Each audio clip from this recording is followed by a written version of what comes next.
investasi. Investasi adalah sebuah aktivitas menanamkan modal yang dimiliki untuk membeli dan membangun suatu aset tertentu dalam jangka panjang, dengan tujuan untuk mendapatkan keuntungan di masa yang akan datang.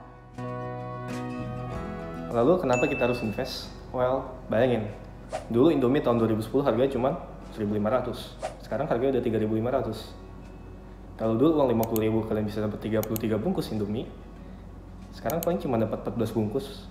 Ngeri kan? Ya itu inflasi. Salah satu orang terkaya di dunia, Warren Buffett, seorang investor pasar modal. Beliau bilang kalau kita juga harus menghasilkan uang saat kita tidur. Gimana caranya? Ya investasi. Yuk kita intip langsung apa aja dibalik ke 7 miracle investasi. Yang pertama, reksadana. Simpelnya begini, reksadana adalah wadah untuk para investor muda yang ingin berinvestasi. Kalau misalnya ditanya kenapa, ya karena nanti modal kalian akan dikelola oleh manajer investasi yang tentunya berpengalaman pada bidangnya, yaitu pasar modal. Saham adalah bukti kepemilikan nilai sebuah perusahaan. Jadi kalau kamu punya saham, kamu bisa mendapatkan hak dari pendapatan perusahaan. Kamu juga bisa hadir dalam RUPS atau Rapat Umum Pemegang Saham. Dan abis itu biasanya kamu akan dapat dividen. Selanjutnya ada investasi yang selalu dicari saat ada krisis, yaitu emas. Investasi emas merupakan investasi terhadap logam mulia atau emas itu sendiri. Bagi sebagian besar kalangan, investasi ini merupakan investasi yang terbilang cukup aman karena nilainya yang terus naik. Kalau tadi kita sudah bahas reksadana, saham, dan juga emas, sekarang kita akan bahas obligasi.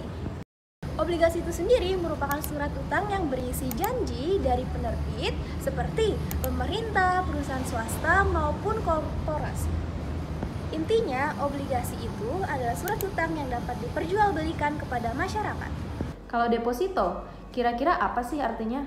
Deposito itu adalah simpanan yang pencairannya hanya bisa dilakukan dalam jangka waktu dan syarat tertentu. Jadi, suku bunganya juga mengikuti jangkanya. Investasi properti adalah investasi terhadap real estate, contohnya bangunan gedung yang nantinya bisa kalian jual kembali atau bisa juga kalian sewakan untuk mendapatkan keuntungan. Yang terakhir adalah peer-to-peer lending. Perusahaan vintage peer-to-peer bakal menyediakan platform online untuk mempertemukan pemberi pinjaman dengan penerima pinjaman. Kemudian dana tersebut akan dikenakan bunga, kemudian diberikan kembali kepada investor. Jadi dari ketujuh miracle investasi tadi, kalian pilih yang mana?